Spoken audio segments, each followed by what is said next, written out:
So hi and welcome back to Roy's Desk. I'm back with another video, and this video will technically mark the end of this project right in here, DIY Class AB Amplifier project. Well, I'll make another video later with the two towers finished with MDF board, but that will come later. There are some other projects that I need to take care of first. Well, this video is mainly going to focus on whatever is inside this cabinet, how all the wirings are done, how this complete amplifier sounds like. And I know it's a pretty long project. I started first with this video right in here, which was some 1 year back, and now after 1 year I'm finally finishing this project. So without wasting any further more time, let us quickly get started.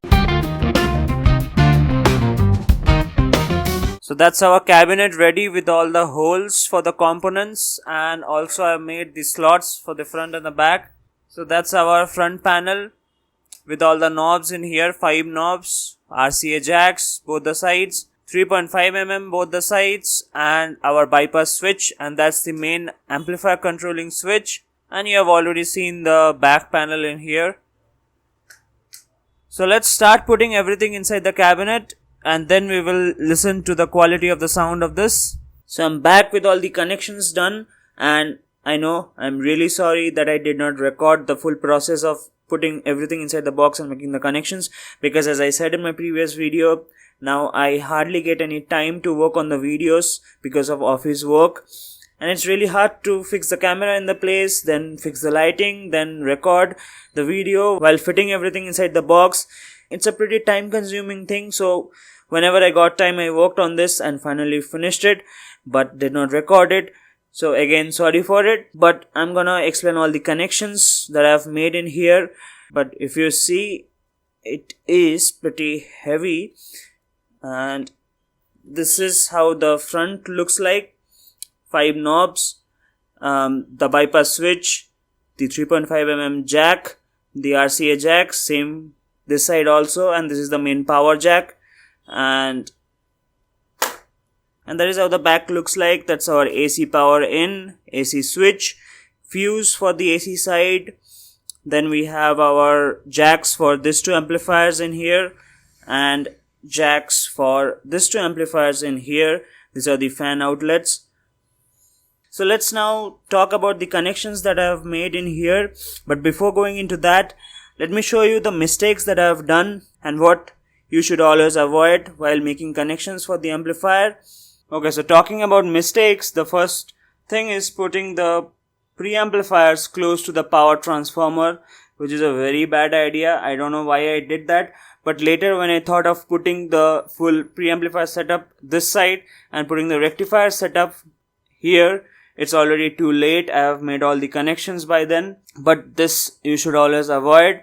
Then I could have designed a preamplifier which could hold both the circuits, the 3-way tone control board and also the high pass filter circuit, both in the same board. That will really reduce a lot of wirings that are here. And the most important thing, the amplifier setup should not be this much congested, It should be having some space between the stuffs. So I did think about putting the preamplifiers in a separate box, which was suggested to me by one of my subscribers also, but then I have already made the holes and everything, and I just left it as it was. But this 3 things you should always keep in mind. First thing is, definitely do not put the preamplifiers close to the transformer, power transformer.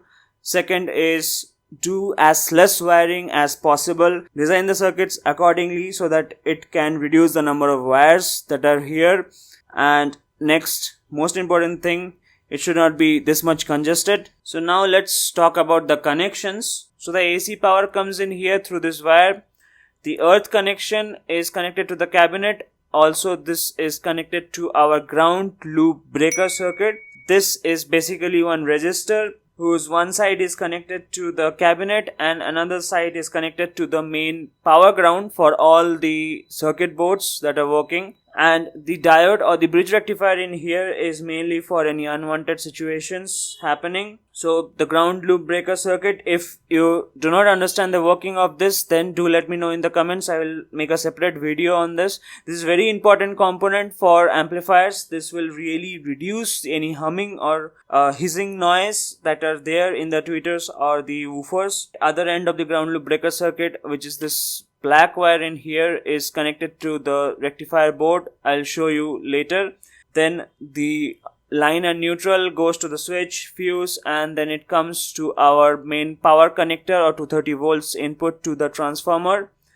Also, the transformer was having one 12-0 winding which is going into our fan control circuit in here. Now, if you haven't watched this video of the fan control circuit, please go ahead and check out this video.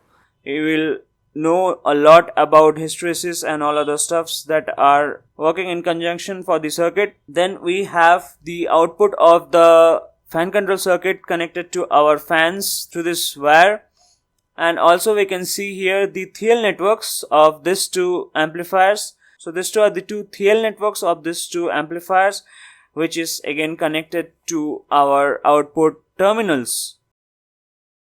Now same TL network circuits this side also for these two amplifiers now, and also there will be the same terminal jacks in the output. Next up is our amplifiers in here. So this red, blue and black wire that you are seeing in here is the power connector for the amplifiers 19019 rectified through this rectifier circuit, and we are getting close to 25 volts. Plus minus 25 volts for each of this amplifier, and I have used the zip tie to connect and align the wires properly. Then the output of the amplifier are this wires basically, and this black thing is a sleeve. It's called a spiral wrapping or something.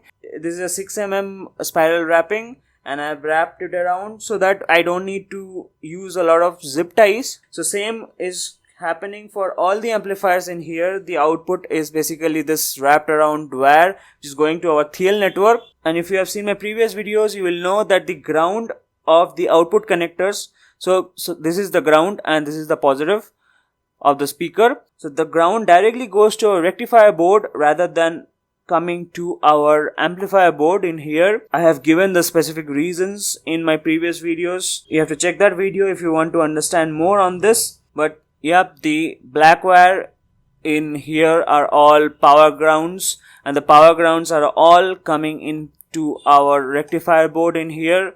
So that's a very important thing. It reduces the noise really well. So that's our amplifier connectors.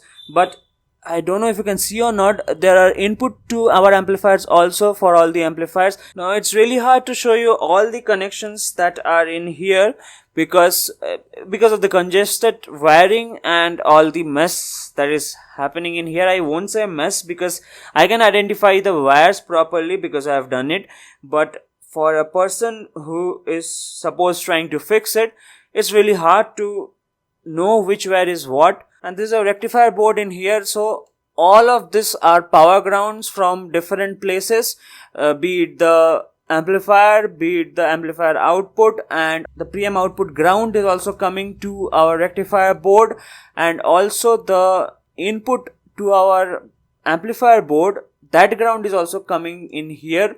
Now again, I explained all of these things before in my previous videos. I'm not going to explain in detail about all of these things, but this is how it is going to happen.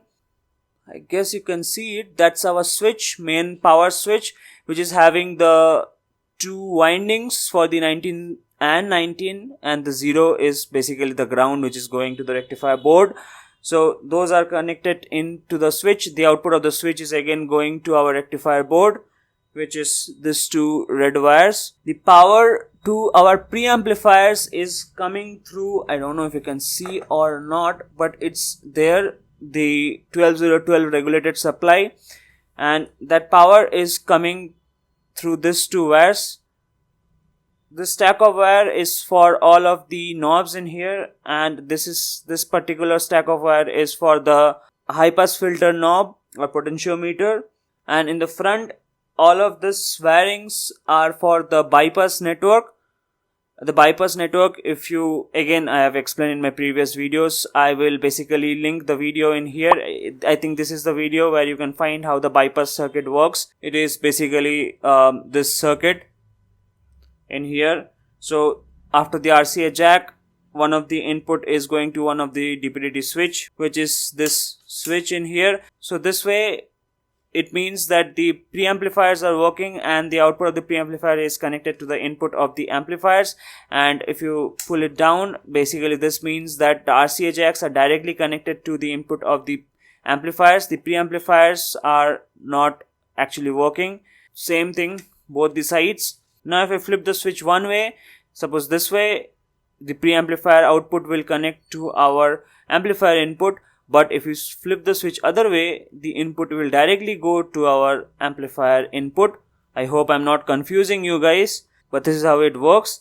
So if I just tilt it a bit, I don't want to scratch the acrylic. So that's our DP/DT switch. This is basically the right and left amplifier input connectors. And these are our RCA jack, 3.5 mm and DP/DT switch. And one last thing is that, as I said, for the ground loop breaker circuit, the power ground is actually this wire. This is going directly to our ground loop breaker circuit. So that's all the wirings that I have done. I know it's not a proper explanation of all the wirings. I mean, I skipped a lot of things because it's really hard to explain you each and every wire that I have connected in here. Let's not talk more. Let's go into testing. But again, one thing before that, I do not have any proper two-way towers or anything. I did not finish it yet. I have to do it though. I know you cannot actually understand the sound properly without a proper box, two-way box, but I think I'll be able to show you how crystal clear the sound is of this LM3886 ICs. I know I have shown you before, but this is together with everything fitted inside a cabinet. So I connected everything. So this side I'm just connecting one woofer and this side I'm just connecting one tweeter. So high pass filter and one of the amplifiers in here to the tweeter, and three-way tone control board in here, one of the amplifiers in here connected to the woofer. Let's switch it on and flip this switch. As of now, you can see that it's literally noiseless. There is no noise into the system. If I just turn the potentiometers of the high pass filter, or this is already full of the three-way tone control master volume, both are full, still zero noise. I can put the microphone just close to the speakers.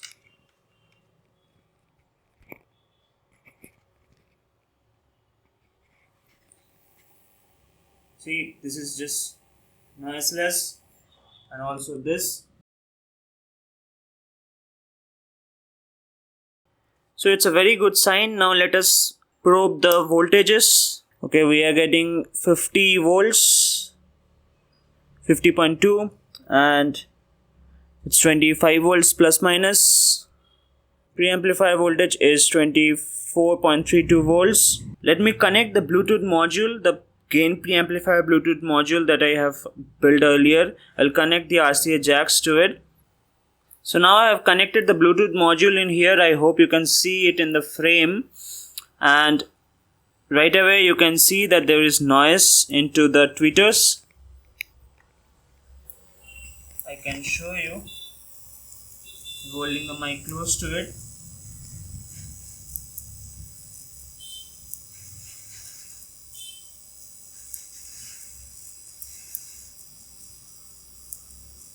Now the hissing noise is all fine because I'm having a huge gain. The gain is there inside the Bluetooth module, also in the 24 dB per octave high pass filter. So there will be some hissing noise because of the Bluetooth module, but the main issue with this is that there is a chirping sound at certain frequency that is coming often. So I spent days on this trying to find out why it's causing this, but then when I started moving around the cables in here, see, the noise is coming in both the sides now, the woofer and the tweeter.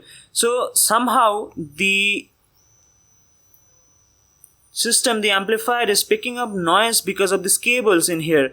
And the very big reason for that is because I did not use shielded cable in the RCA jacks and also the 3.5mm jack in here, and the whatever noise is coming from the cable, or I don't know from where it's picking up, but it's picking up through these cables only.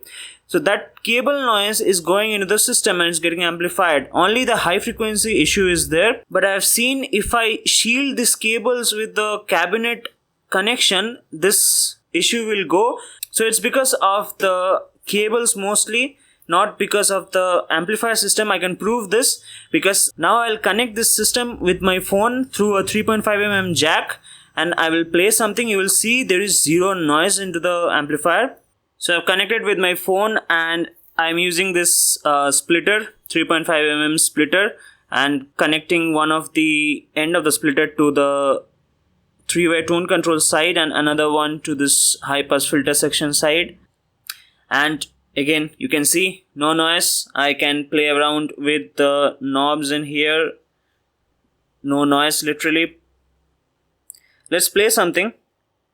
On the go, I will show you that the flip switches or the bypass switches, which bypasses the preamplifiers, will also work.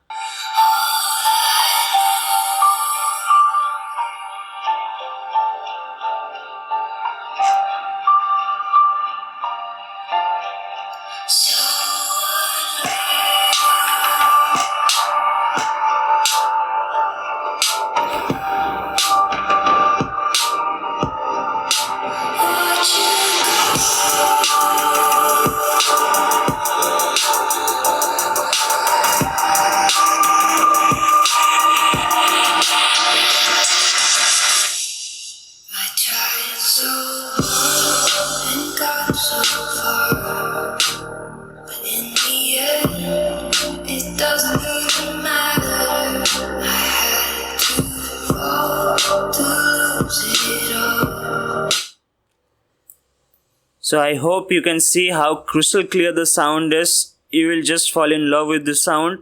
Now pay close attention to the tweeter in here because I'm going to reduce the three-way side. Only the tweeter will play and I will flip the switch, bypass switch.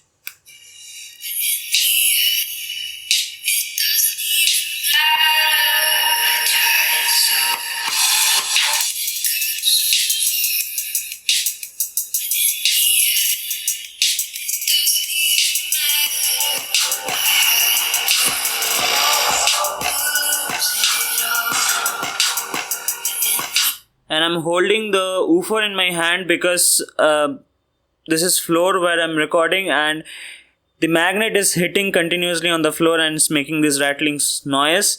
Yeah, it doesn't even matter.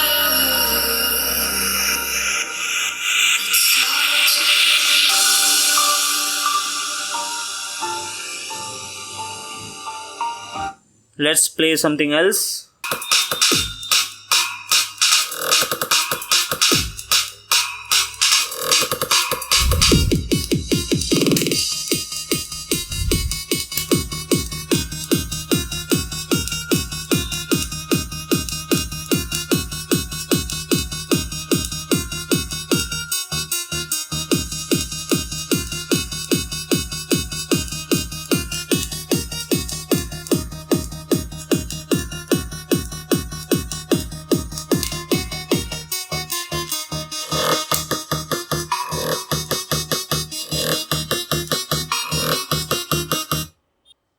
So I hope you can understand the quality of the LM3886 board in here. If you rightly design it, it's just next level sound, trust me. Now let's talk about other areas of improvement. Definitely there are many areas of improvement in this project, starting with this preamp section, which should be moved to this side, and the rectifier section should be moved this side, and also the preamp should be a single unit. It's better, it will reduce the noise way to next level. Also the front paneling, if it would have been a metal front panel instead of acrylic front panel, that noise which it was picking up through the wires would be really reduced. and also use of shielded cables in that RCA cable would have been also a great idea. But all in all, I'm pretty happy with the project in here, because the main goal is that it should be zero noise, crystal clear sound, flat response throughout the frequency band. There should not be any issues in any particular frequencies or anywhere. So it is like that. And this tweeters from Dodgy Sound are very, very sensitive tweeters. Still, you can see it's zero noise even if it's connected. Now, it's a good thing that this project has come to an end. Definitely the towers are pending. But before that, there are many other projects which are on the line, out of which the most important one is this. And if you are new to my video, you will be wondering that what is this one. So this is a PCB that I ordered and designed recently. So this board is a 2 ppm or 0.0002% THD, a total harmonic distortion audio oscillator. So this is going to generate something in between 1 to 2 kilohertz, and that will be 0.0002% THD. And this is a part of measuring the amplifier total harmonic distortions through our sound card in here, which is this one. So I think it's time to wrap up the video now. Thank you for watching the video with all the patience. Do let me know in the comments that how do you feel the sound quality is of this amplifier. I will see you in the next video with a very interesting topic about that audio oscillator, and that will happen soon. I hope so. Stay tuned to Roy's Desk. Please like, share and subscribe to my channel. Press the bell icon. You will get notified whenever I upload a new video. And till then, bye bye.